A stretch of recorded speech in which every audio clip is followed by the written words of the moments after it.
Good morning everyone. I hope आप सब अच्छे होंगे।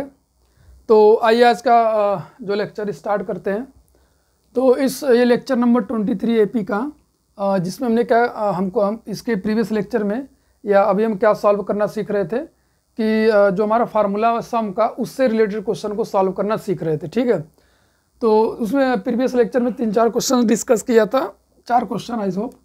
तो ये हमारा 5वां क्वेश्चन है। ठीक है सॉरी। तो इसमें क्या है, आपके पास डी की वैल्यू दिया हुआ है। डी की वैल्यू क्या है आपका 5 है। ये क्वेश्चन नेक्स्ट है। और 9 टर्म्स का सम कितना दिया हुआ 75। ए की वैल्यू पूछ रहा है और ए 9 पूछ रहा है।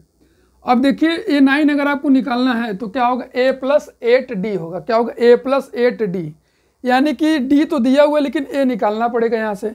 ए निकालने के लिए हमारे पास यही एक फार्मूला है, यानी कि ये जो इन्फॉर्मेशन गिवन इसी से हमारा क्या निकलेगा, ए निकलेगा। तो आइए इसको सॉल्व करते हैं। तो यहाँ पर पहले लिख ले एन की वैल्यू कितनी है, 9 है।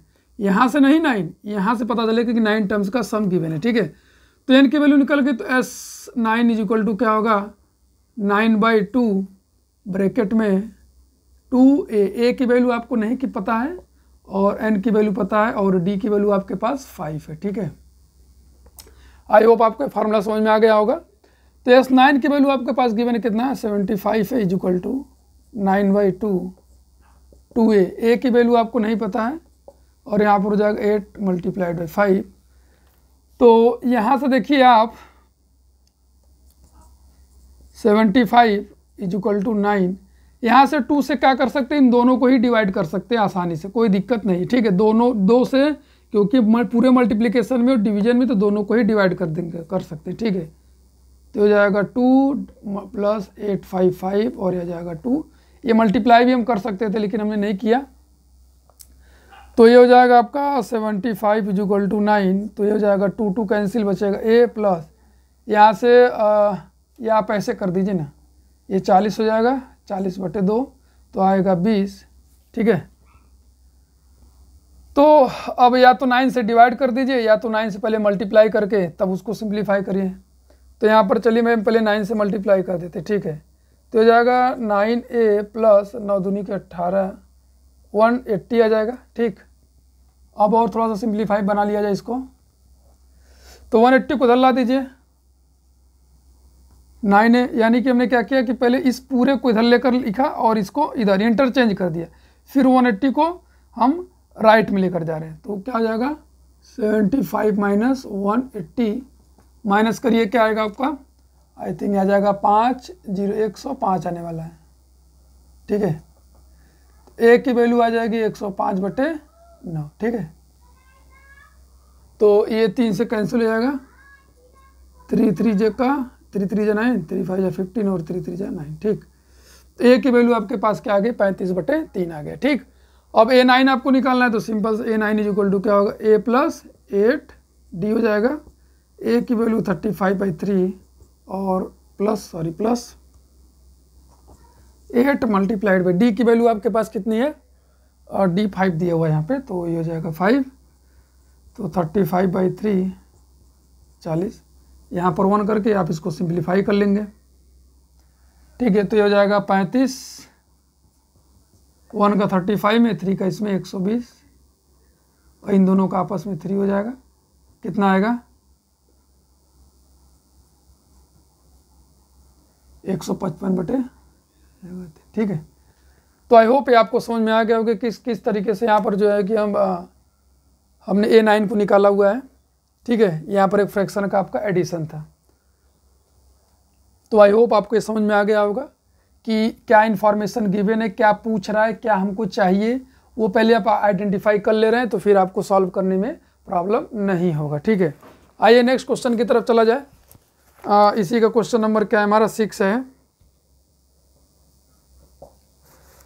ये आपके एनसीईआरटी का ए डी और एस एन दिया हुआ है, a d and s n दिया हुआ है।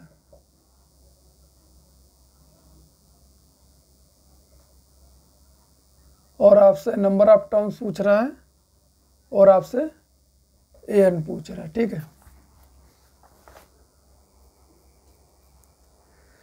तो आपके पास इतना इन्फॉर्मेशन गिवन है तो यहाँ पर देखिए आपके पास n यानी कि कितने टर्म्स है ये नहीं, हमसे कितने टर्म्स का सम दिया ये नहीं बताया हुआ है, केवल SN बोल दिया हो, ठीक है, इसलिए यहाँ पर n का वैल्यू पूछा हुआ है। तो अब हम क्या करेंगे, यहाँ पर आप देखिए अगर जब n कभी भी पूछता है तो आप समझ लीजिए कि वहाँ पर हो सकता है कि हमारा क्वाड्रेटिक ही बनेगा। क्या बनेगा? क्वाड्रेटिक इक्वेशन बनने वाला है। तो SN की वैल्यू पहले क्या होती है उसको लिख लिया जाए, n/2 2a plus n-1 into D. क्योंकि हमारे पास लास्ट टर्म गिवन नहीं है इसलिए हमने यहाँ पर क्या किया, फार्मूला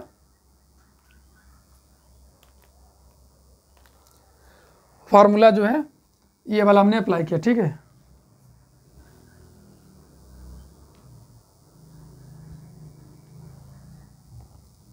तो SN की वैल्यू आपके पास कितनी दे रखी है, 90 = n/2, 2a की वैल्यू 2 है प्लस n-1 इंटू डी की वैल्यू आपके पास 8 है। तो यहाँ से आप देखें तो 90 = n, 2 से डिवाइड कर दे सबको, तो 2 × 2/2, डिवीजन में तो दोनों के साथ डिवाइड होगा, n-1 × 8/2, ठीक है।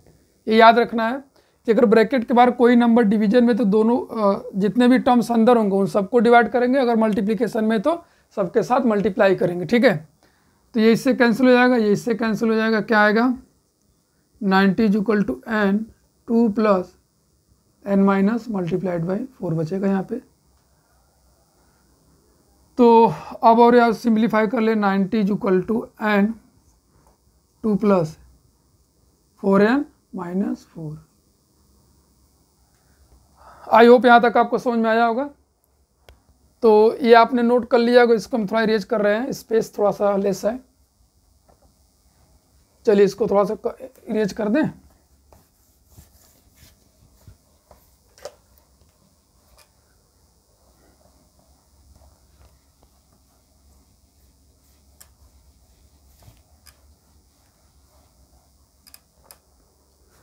तो यहाँ से आपका हो जाएगा 90, देखिए यहाँ पर प्लस में 2 है, माइनस में 4 है, यानी ये कांस्टेंट को साथ सिंप्लीफाई करेंगे क्या आएगा, -2 आएगा।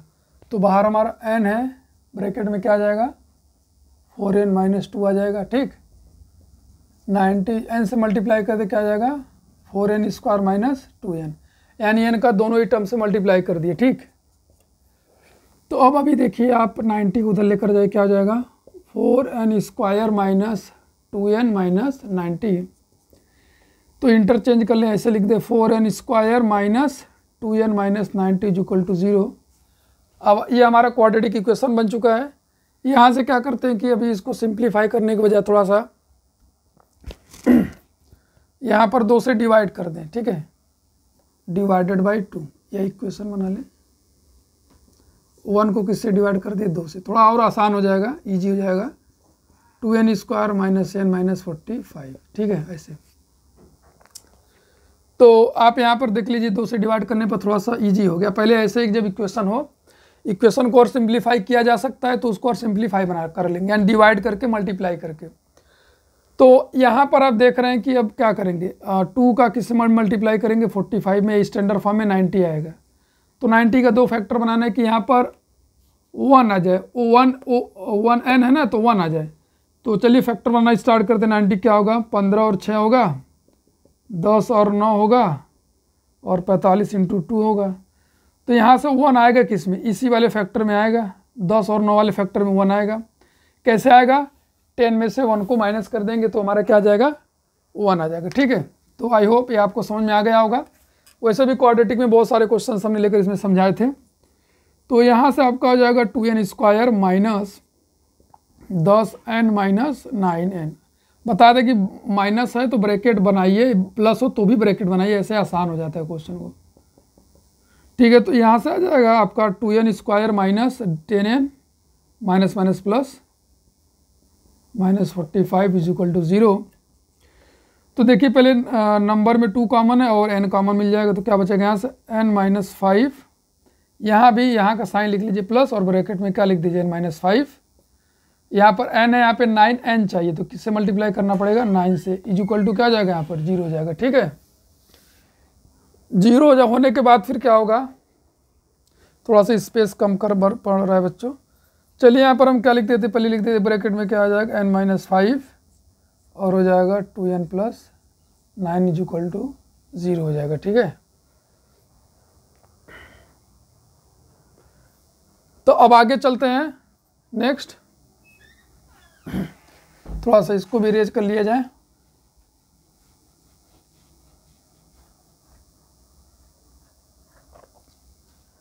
तो यहाँ पर देखिए आपके पास दो फैक्टर आ गए, एक तो आ गया n-5 और दूसरा क्या आ जाए 2n + 9। तो यहाँ से जब वैल्यू निकालेंगे तो n-5 = 0 करेंगे तो n की वैल्यू क्या आ जाएगी 5, और यहाँ से जब निकालेंगे तो क्या आएगा 2n + 9 = 0 और n = आएगा -9/2, यानी कि +9 है तो उधर भेज दिया हमने, -9 आ गया और मल्टीप्लिकेशन में 2 से डिवाइड हो गया। तो इसको वैल्यू नहीं ले सकते हैं। क्यों नहीं ले सकते हैं? क्योंकि n जो हमारा होता है क्या होता है, एक प्राकृतिक संख्या होता है, काउंटिंग नंबर। ये तो निगेटिव में और साथ ही साथ फ्रैक्शन में। तो n की वैल्यू नंबर ऑफ टर्म्स कितने आ गए हमारे पास 5 आ गए। ठीक है, यही लेंगे। अगर n की वैल्यू आ गई तो an भी निकालना आसान हो जाएगा। तो an का फार्मूला क्या होता है, a + n-1 × d।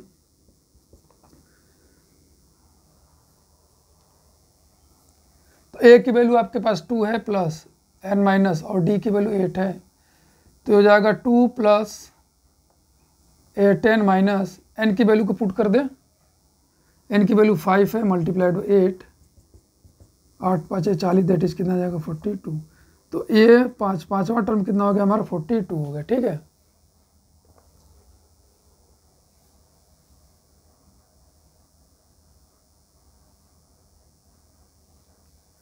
I hope बच्चों आपको समझ में आ गया होगा। तो देखिए इस क्वेश्चन से क्या हुआ, आपका ये क्वाड्रेटिक इक्वेशन बन गया। ठीक है, क्वाड्रेटिक इक्वेशन बनने के बाद इसको कैसे सिंप्लीफाई करना था, कैसे सॉल्व करना था, ये क्वाड्रेटिक इक्वेशन में सिखाया गया था। यहाँ पर बस एक बात का ध्यान रखना था, 1 पॉइंट का, कि वो पॉइंट क्या था कि यहाँ पर n की 2 वैल्यू आई, तो 2 वैल्यू आने का मतलब था कि अब हमको दोनों वैल्यू लेना था कि नहीं। वो कैसे डिसाइड हुआ कि n की वैल्यू इंटीजर आनी चाहिए, पॉजिटिव इंटीजर यानी नेचुरल नंबर, काउंटिंग नंबर। तो ये तो हमारा निगेटिव आ गया, तो ये पहले ही हटा देंगे। अगर प्लस में भी आता और फ्रैक्शन में आता तो भी हम नहीं लेते। ठीक है, तो यहाँ पर n की वैल्यू कितनी आ गई हमारी 5। तो अब यहाँ पर कुछ आप इसे नोट कर लेते हैं, यहाँ पर पॉइंट, इसको थोड़ा सा हम डिस्कस कर लेते हैं।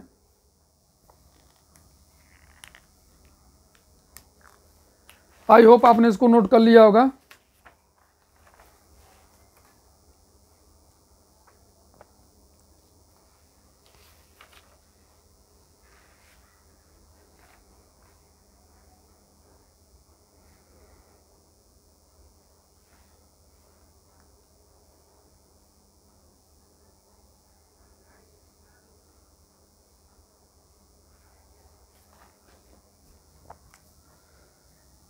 आई होप यहाँ पे लग रहा है हमको थोड़ा सा गलती है, 4 होगा, 8 × 4 = 32, यहाँ पे 34 हो जाएगा। ठीक है,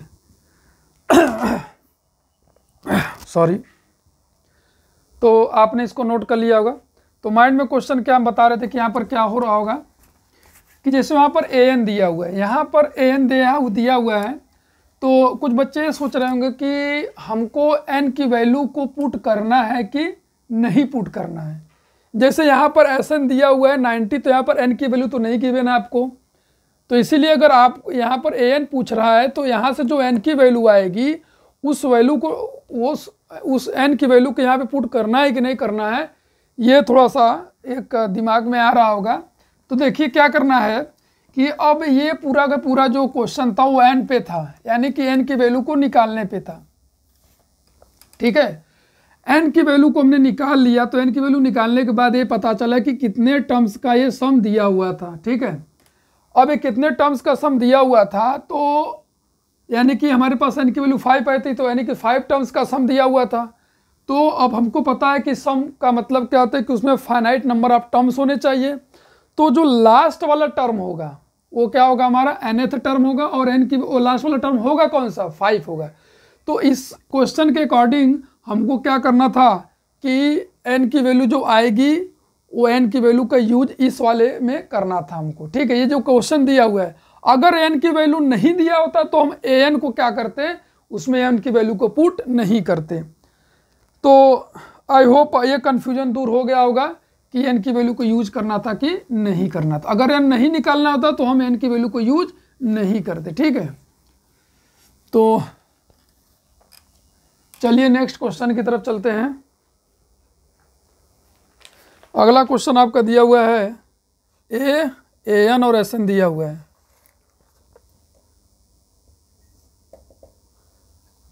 a की वैल्यू 8,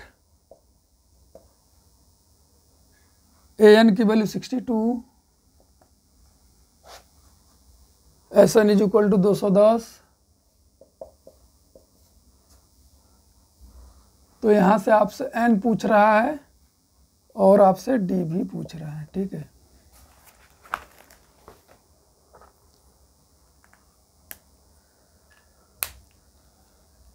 तो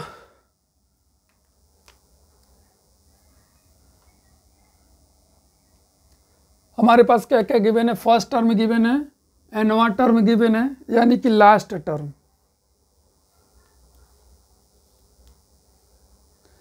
फिर आप इसमें कंफ्यूज मत होइए कि an और Sn में l में क्या डिफरेंस। देखिए an और l में क्या डिफरेंस है कि अगर जो हमारा सीक्वेंस दिया हुआ उसमें नंबर ऑफ टर्म्स हमको नहीं पता, अगर नंबर ऑफ टर्म्स पता हो जाएंगे तो जो an होता है वो किस में बदल जाता है, al में बदल जाता है।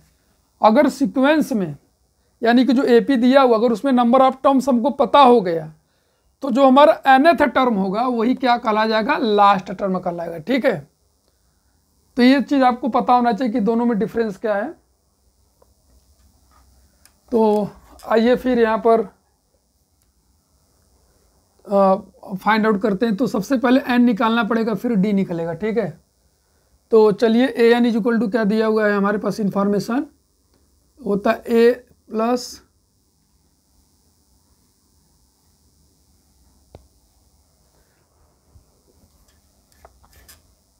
Sn इज इक्वल टू क्या होता है आपका n/2 ब्रैकेट में a प्लस l, l का मतलब हो गया an हो गया, ठीक है। an दिया तो n लिखेंगे, l दिया तो l देख लिखेंगे। तो Sn की वैल्यू आपके पास कितनी है, 210, और यहाँ पर n/2 ब्रैकेट में a की वैल्यू 8 प्लस an की वैल्यू 62 है, ठीक है। तो 210 n/2 दोनों को ऐड कर ले कितना आ जाएगा,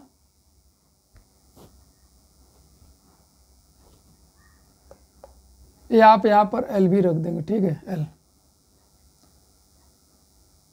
यानी कि nth टर्म हमारा क्या हो गया, एक कांस्टेंट हो गया। nth टर्म अगर एक कांस्टेंट हो गया, फिक्स हो गया, तो वही जो nth टर्म होगा वही क्या कहलाएगा, हमारा लास्ट टर्म कहलाएगा। ये आपको याद रखना होगा, कंफ्यूज इसमें नहीं होना, ठीक है। अगर nth टर्म आपका कांस्टेंट नहीं है तो वो हमारा लास्ट टर्म के इक्वल नहीं होगा, ठीक है। तो इसको आप ऐड कर ले तो कितना जाएगा आपके पास, 70 हो जाएगा। तो इससे कैंसिल कर दीजिए। तो यहाँ से n की वैल्यू बहुत आसानी से हमको मिल गई, ठीक है। तो n इज इक्वल टू क्या आ जाएगा, 210/35। यानी कि पहले आप इंटरचेंज कर लेंगे, ठीक है।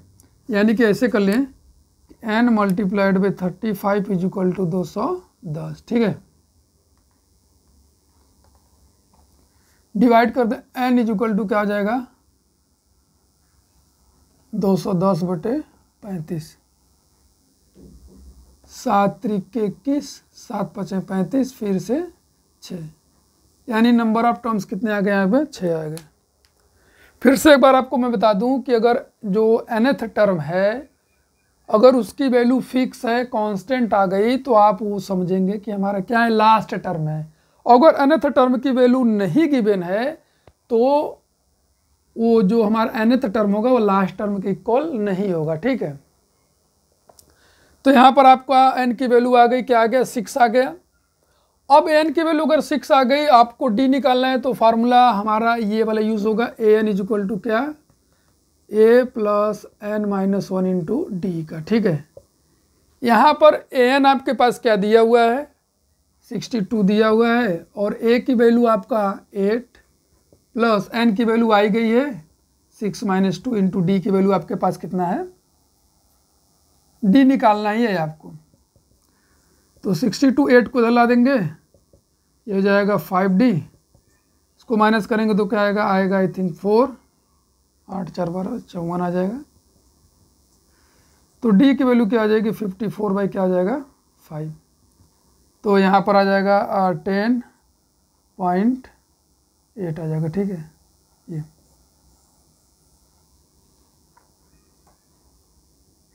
आई होप समझ में आ गया होगा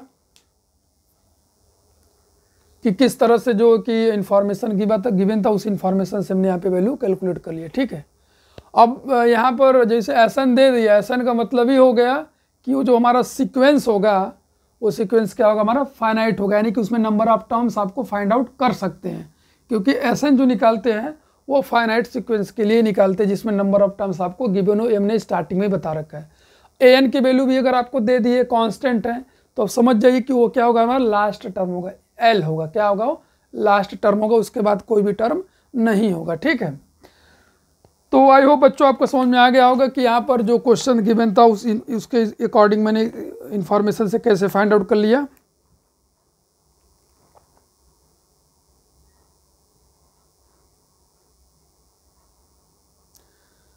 अब एक क्वेश्चन और करते हैं, जो है क्वेश्चन नंबर ये 9th है। ठीक है, उसमें 9th में ए की वैल्यू दे रखा है और एन दे रखा है और एस दे रखा है, S192 है, डी पूछ रहा है। ठीक है, बस इधर उधर घुमा कर पूछ रहा है, उसी इक्वेशन का एक बार बार यूज हो रहा है उसमें। तो यहाँ पर देखिए आपका जो एस दिया हुआ है, इसका पहले फार्मूला आप लिखिए, n/2 ब्रैकेट में 2a plus n-1 into D. L तो दिया नहीं है इसलिए हमने एल का यूज़ यहाँ पे किया नहीं है। तो जो एस दिया वो कितना दिया 192 इक्वल टू n/2, 2a की वैल्यू 3 दिया हुआ है और यहाँ पर जो n है कितना 8 है, तो 8 - 1 इंटू कितना हो जाएगा d। बस एक इसी क्वेश्चन को सॉल्व कर लेना है। ठीक है, यहाँ पर भी n की वैल्यू 8 आप रख दीजिए, 8, तो यहीं पर कैंसिल हो जाएगा, 192 दैट इज 4, ये 6 हो जाएगा, 7d हो जाएगा। तो बस बच्चों अब इधर हम सॉल्व नहीं करें, इसको आप सॉल्व कर लीजिएगा, 4 से डिवाइड कर दीजिए, 192 को पूरा मल्टीप्लाई में तो 4 से डिवाइड हो जाएगा, 6 + 7d। चलिए हम सॉल्व भी कर देते, 4 से डिवाइड करेंगे तो 4 चौके 16, 4 8 32, 6 को इधर ला दीजिए 7d, तो माइनस करेंगे तो आएगा 42/7 इक्वल टू डी। 7 से डिवाइड कर दिया तो डी की वैल्यू कितनी आ जाएगी 6 आ जाएगी, 7 × 42। आई होप आपको समझ में आ गया होगा कि किस तरह से हमने यहाँ पर वैल्यू को फाइंड आउट किया हुआ है। तो चलिए इसको आप नोट कर लें, तो एक लास्ट क्वेश्चन बता दें अभी आपको, उसके बाद फिर नेक्स्ट क्लास में डिस्कस करेंगे।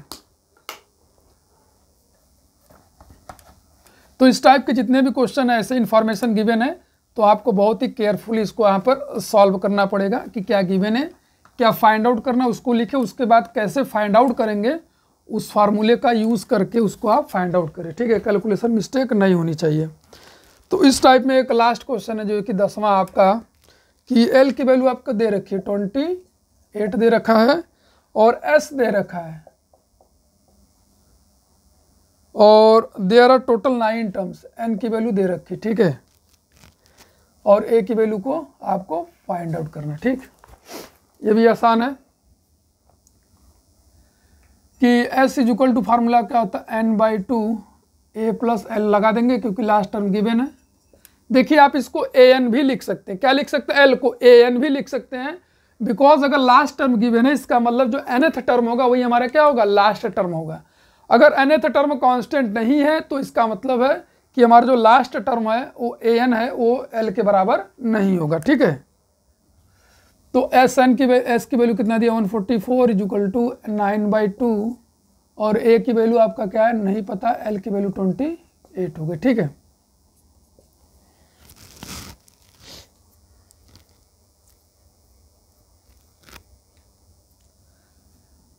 तो 144 इक्वल टू, अब यहाँ पर थोड़ा सा इंटरचेंज कर लें, इसको ऐसे लिख लें 9/2 a + 28 इक्वल टू 144। तो देखिए 2 पूरा का पूरा डिवाइड में तो मल्टीप्लाई होगा और 9 पूरा मल्टीप्लाई तो डिवाइड हो जाएगा। ठीक है, ये आपको याद रखना है कि ब्रैकेट के बाहर ब्रैकेट के बाहर अगर मल्टीप्लिकेशन में कोई नंबर तो डिवाइड होगा और डिवाइड में तो मल्टीप्लाई हो जाएगा। ये हो जाएगा 144 2/9। पहले 2 से मल्टीप्लाई मत करिए, इसको सिंप्लीफाई कर लीजिए। सिंप्लीफाई करेंगे तो क्या आएगा यहाँ पे 16 9 यानी कि 16 मल्टीप्लाइड बाई 2 दैट इज कितना आ जाएगा 32। a plus 28 is equal to ये आ गया, a इज इक्वल टू क्या आ जाएगा 32 माइनस 28 दैट इज 4 आ जाएगा। तो a की वैल्यू हमारी कितनी आएगा 4। आई होप आपको समझ में आ गया होगा। तो आज का लेक्चर बस यहीं पर समाप्त करते हैं और नेक्स्ट लेक्चर में क्या करेंगे, अब वर्ड प्रॉब्लम को सॉल्व करेंगे, यानी कि उसमें क्वेश्चन में कुछ स्टेटमेंट दिया होगा, उससे क्या करेंगे, ये जो भी आप देख रहे थे L A N A D इस सब जो दिया था पैरामीटर, इस पैरामीटर को लिख करके फिर ऐसे हमको सॉल्व करना है। ठीक है, अब इसी टाइप के क्वेश्चन को वर्ड में कन्वर्ट कर दिया जाएगा। ठीक, तो आई होप ये आज के जो लेक्चर से आपको समझ में आया होगा। तो एक बार फिर मैं आपको बताने की कोशिश कर रहा हूँ कि अगर S दिया हुआ है तो इसका मतलब है कि उसमें नंबर ऑफ टर्म्स आपका क्या होगा, फाइनाइट होगा, तो आपको पता ही है। और अगर आपका an आपका कांस्टेंट है, an की वैल्यू दे रखा है कि 2 4 5 6, तो an जो होगा हमारा क्या होगा, लास्ट टर्म होगा। ठीक है, अगर an की वैल्यू फिक्स नहीं कर रखा है तो अब n वेरिएबल है तो उसमें हमारा लास्ट टर्म कोई सा भी हो सकता है। ठीक है, तो ये आपको ध्यान होना चाहिए कि अगर l दे रखा है तो इसका मतलब है कि वो आपका सीरीज का लास्ट टर्म हो होगा, उसमें कन्फ्यूज एकदम टोटली नहीं होना है। तो चलिए फिर मिलते हैं नेक्स्ट क्लास में, तब तक आप इसको नोट कर लें और भाई वीडियो को बार बार देखें। अगर अब तक कभी चैनल को सब्सक्राइब नहीं किया तो कर लें, शेयर कर दें ताकि अन्य बच्चे भी उसको अच्छे से सीख सके। ठीक है, उनको भी सीखने का मौका मिले। चलिए मिलते हैं नेक्स्ट क्लास में। जय हिंद, जय भारत।